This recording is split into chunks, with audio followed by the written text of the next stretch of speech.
네, 여러분 안녕하세요. 화학2 온라인 수업을 위한 강의 영상입니다. 오늘은 첫 번째 단원에서의 이제 마지막 내용, 묽은 용액의 총괄성 두 번째 시간에 대해서 공부를 하겠습니다. 우리가 지난 시간에 묽은 용액은 순수한 용매에 비해서 그러니까 용질이 섞여 있으면 징계압력이 내려가고 그 결과 끓는 점 오름, 그 다음에 얼은 점 내림 현상이 생긴다라는 거에 대해서 이제 공부를 해봤고요. 오늘은 이렇게 조금 결이 다른 얘기인데요. 삼투 현상에 대한 이야기를 해보도록 하겠습니다. 뭐 경험상 많이 아는 걸 거예요. 김치를 담글 때 배추에 소금을 뿌려 놓으면 이제 배추가 절여지죠. 뭐 오이지라든가 이런 거 삼투 현상이라고 하는 거 많이 알고 있는데요. 그거에 대해서 조금 더 자세히 살펴보는 게 이번에 공부할 내용이 되겠습니다. 교과서 64페이지를 펴시고요. 지금부터 시작하겠습니다. 네, 이제 삼투 현상에 대한 이제 이론적인 얘기를 하기 전에 삼투 현상을 실제로 이제 관찰해 보자라고 하는 것부터 시작을 하는데요. 뭐 무나 당근, 감자처럼 우리 주변에서 볼 수 있는 채소를 이렇게 동일한 모양으로 자릅니다. 그런 다음에 이제 그 몰농도를 달리해 가지고요. 1몰 농도, 그다음에 2몰 농도짜리에 담가 놓은 다음에 이제 질량을 측정했을 때 어떤 변화가 생기는지를 확인을 해보는 거죠. 그랬더니 이제 뭐 우리 교과서에서는 실제로 실험을 해서 질량을 측정한 데이터를 제시를 하고 있는데요. 이제 당근 같은 경우에 처음에 3.2였는데 이제 시간이 소금물에 담가 놨죠. 소금물에 담가 놨더니 이렇게 질량이 감소합니다. 감소해요. 감소했다라는 건 무슨 얘기죠? 물이 빠져나왔다라는 거죠. 물이 빠져나왔다. 을 얘기를 합니다. 그 다음에 감자도 역시 마찬가지로 처음에 2.5였는데 0.3, 0.6이 감소해서 이렇게 2.2, 1.9로 물이 빠져나온 걸 볼 수가 있습니다. 그런데 여기서 농도가 더 진해지면요. 질량 변화가 더 큽니다. 그러니까 물이 더 많이 빠져나왔구나 라는 걸 알 수가 있는 거죠.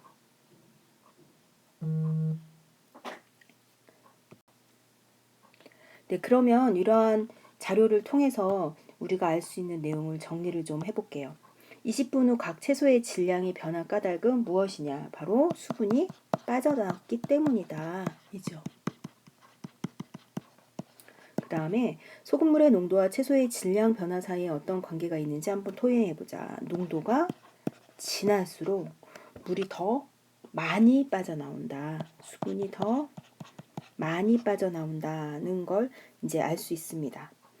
그리고 실험에 사용한 채소의 종류에 따라 질량 변화의 차이가 있었어요. 아까 당근 같은 경우 0.2가 감소했다면 감자는 0.3.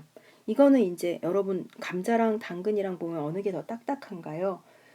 당근이 좀 딱딱하고 뻣뻣한 느낌이 있죠. 그러니까 채소마다 함유하고 있는 수분의 양이, 그러니까 수분의 함량에 차이가 있으니까 아무래도 빠져나오는 게 양도 차이가 있다라는 걸로 생각을 해볼 수가 있습니다.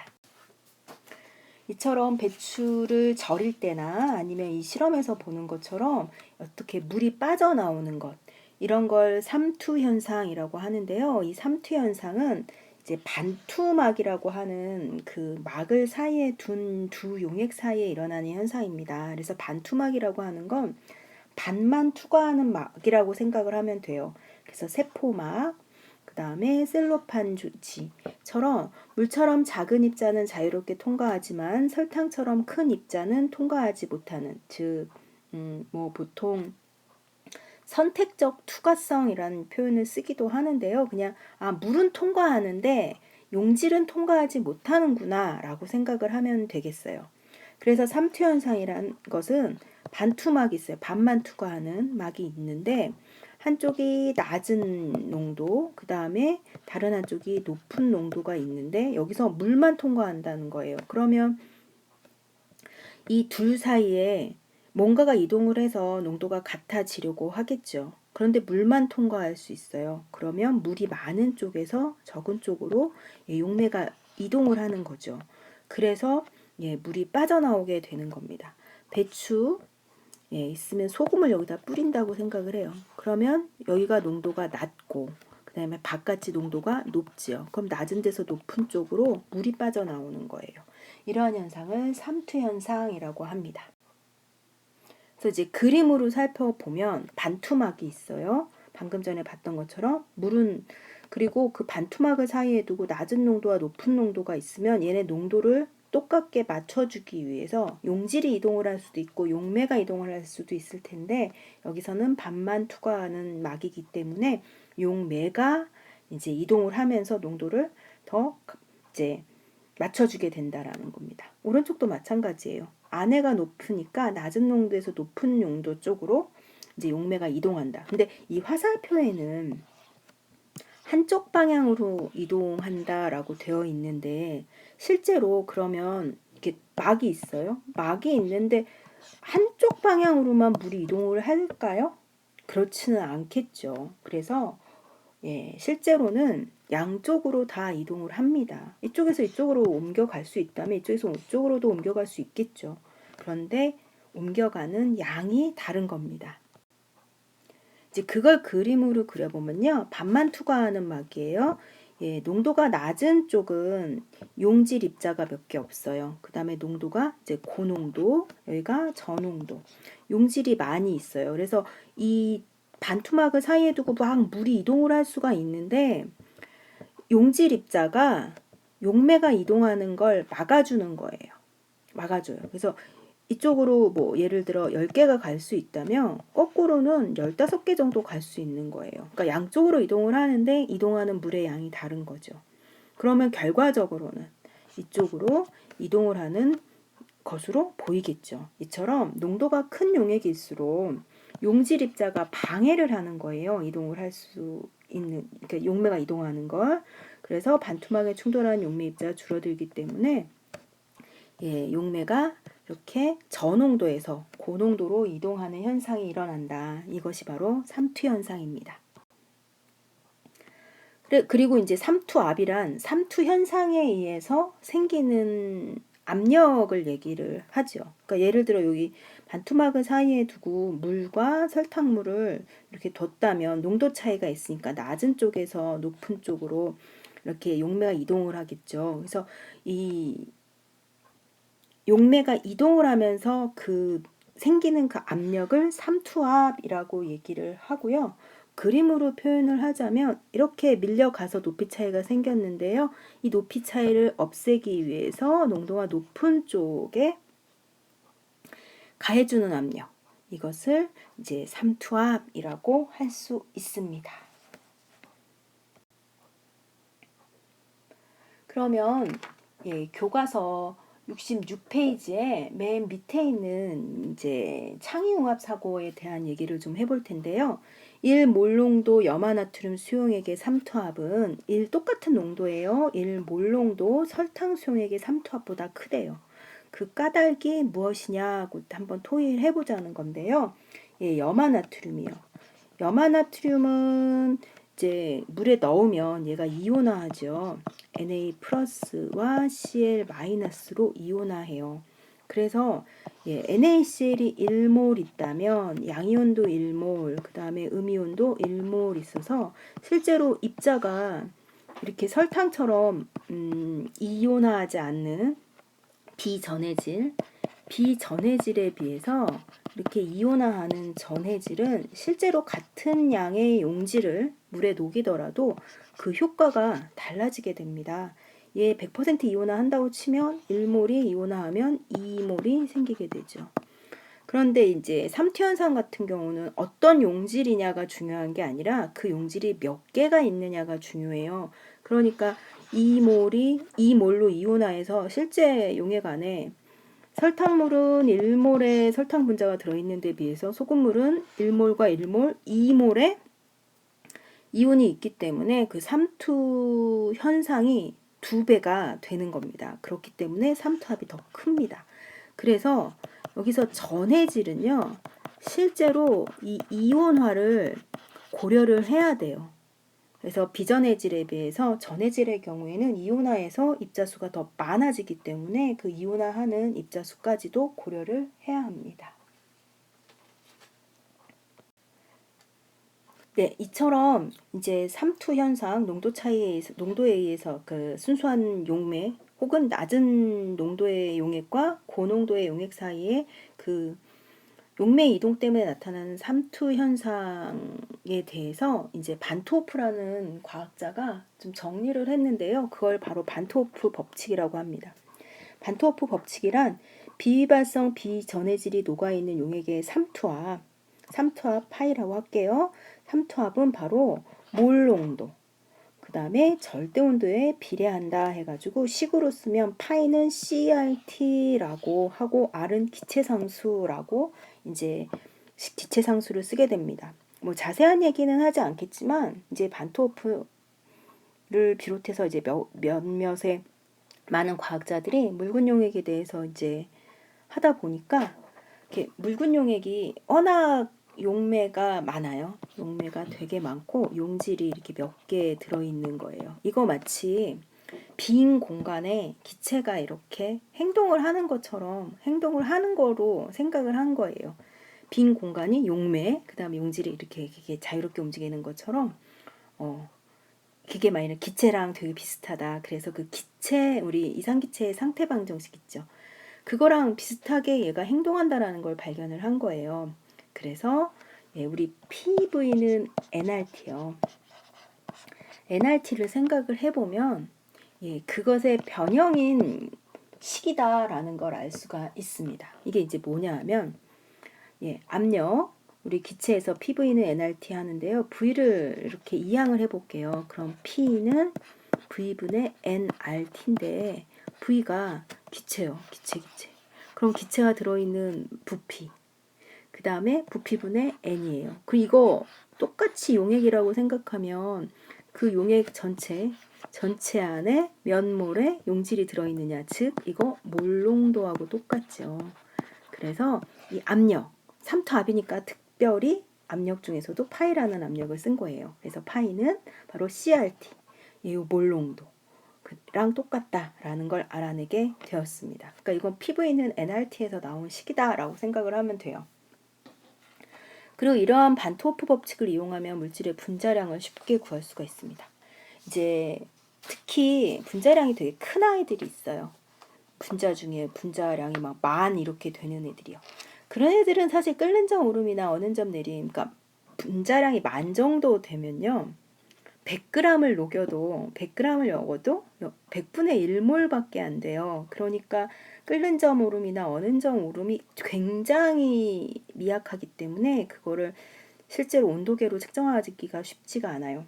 그런데 삼투현상 같은 경우는 여러분들 다 알다시피 그 1기압에 해당하는 게 수온으로 치면 76cm이고 그 다음에 물로 치면 한 13m 정도 되거든요. 10m가 넘어요. 13m는 아니라 10m가 넘어요. 그러니까 그 삼투압에 의해서 생기는 그 작은 압력, 뭐 10mm Hg 이런 것도 실제로 몇 cm로 보인단 말이에요. 그래서 눈에 보이기 때문에 분자량이 되게 큰 그 분자 같은 경우는 이 삼투 현상을 이용하면 분자량을 구하기가 쉬워집니다.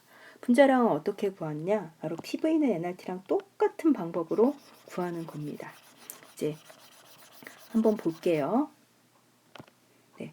파이는 CRT인데 요 C 몰농도가 V분의 N이잖아요. 그래서 V를 넘겨요. 그럼 파이 V는 nRT가 될 거고 이 몰수는 몰은 몇 몰이냐 하는 건 바로 분자량분의 질량이죠. 그래서 여기서 M을 이항해서 M은 바로 파이 V분의 WRT 이렇게 해서 구할 수 있어요. 이거 우리 PV는 nRT에서 분자량을 구하는 것과 똑같이 하는 겁니다. 그래서 67페이지에 보면 이처럼 삼투압을 이용해서 분자량을 구하는 문제가 나오고 있어요. 그래서 한번 볼게요. 물에 어떤 단백질 10g을 녹여서 1리터의 수용액을 만들고 27도에서 삼투압을 측정했더니 15.2mm Hg였다. 분자량을 한번 구해봐라 하는 건데 삼투압이 CRT. 그런데 여기서 CRT란 V분의 nRT고요. 그 다음에 그럼 여기서 뭐가 나오냐? 파이 V는 얘는 m분의 WRT. 그래서 m은 분자량 m은 파이 V분의 WRT를 이용하면 됩니다. 그럼 그대로 집어넣어주면 되죠. W 10g. 그 다음에 R은 0.082. 그 다음에 T는 절대온도 T예요. 그러니까 300 쓰면 되고요. 그 다음에 부피는 1이에요. 1리터 쓰면 되는데 문제는 파이입니다. 파이 지금 15.2mm Hg 해가지고 15.2mm Hg를 넣으면 안 돼요. 여기서 R, 기체상수 R을 쓸 때 압력의 단위 뭐 썼죠? 기압 단위 썼죠. 그러니까 15.2mm Hg는 760으로 나눠서 이렇게 해야지만 기압 단위로 표현될 수 있습니다. 그래서 760분의 15.2 이걸 계산을 해야죠. 이렇게 계산을 하면 여러분이 계산을 해보면요. 12,300이 나오게 됩니다. 이렇게 해서 이제 구하는 거예요. 15.2mm Hg면 되게 조금이에요. 되게 작은 삼투압인데 그게 실제로 센티미터로는 보여요. 그러니까 그런 걸 측정을 해가지고 구할 수가 있습니다.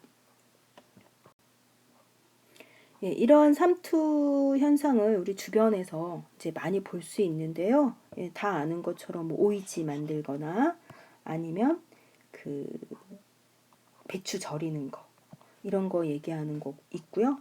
그 다음에 그 식물 뿌리에서 물 흡수하는 그 이제 원리가 뭐 증산작용이라든가 여러 가지가 있는데 그 중에서 하나가 바로 삼투입니다. 예, 식물 뿌리가 이렇게 있으면 이 식물 뿌리 끝이에요. 요 세포막 있죠.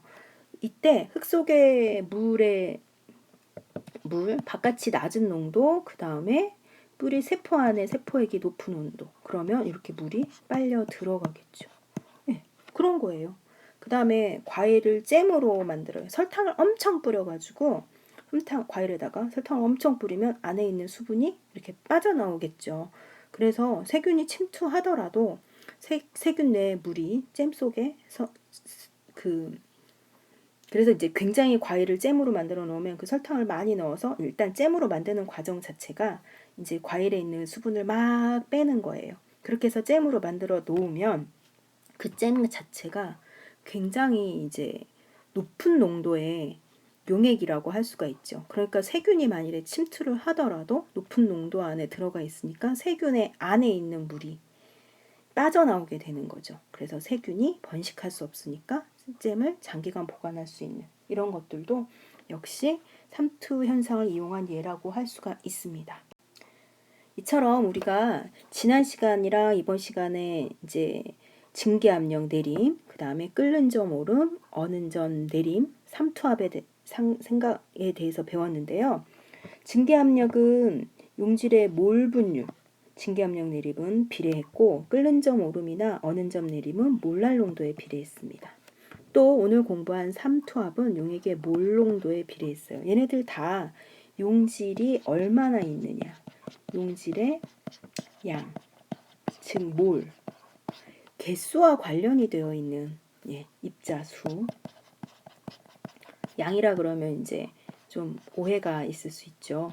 뭐 질량이라고 오해할 수 있으니까 입자수, 몇 몰이냐 이런 거하고 관련 있는 성질이에요. 이처럼 이러한 성질들은 용액 속에 어떠한 용질이 들어있느냐가 문제가 아니라 용질이 얼마나 들어있느냐에 따라서 이제 결정되는 성질로서 이러한 성질을 바로 묽은 용액의 총괄성이라고 얘기를 합니다.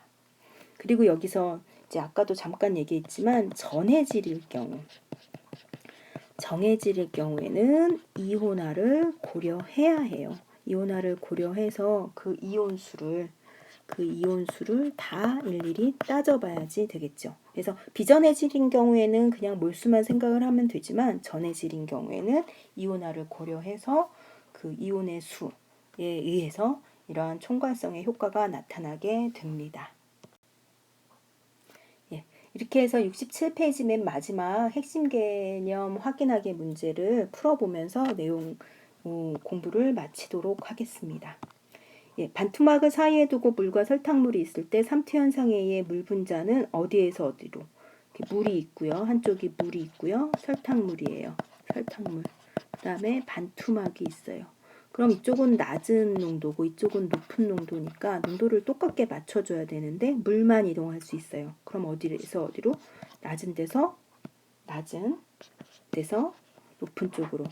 예, 물에서 설탕물 쪽으로 더 많이 이동하죠. 더 많이. 그러니까 한쪽으로만 이동하는 게 아니라 이렇게 양쪽으로 이동하는데 더 많이 이동하는 거예요. 예, 비위발성, 비전해질 용질이 녹아있는 묽은 용액의 증기압력 내림, 끓는 점 오름, 어는 점 내림, 삼투압 이런 걸 총괄성이라고 하죠. 이러한 총괄성은 용질의 종류가 아니라 용질의 입자, 수에 의해서 결정되는 성질입니다.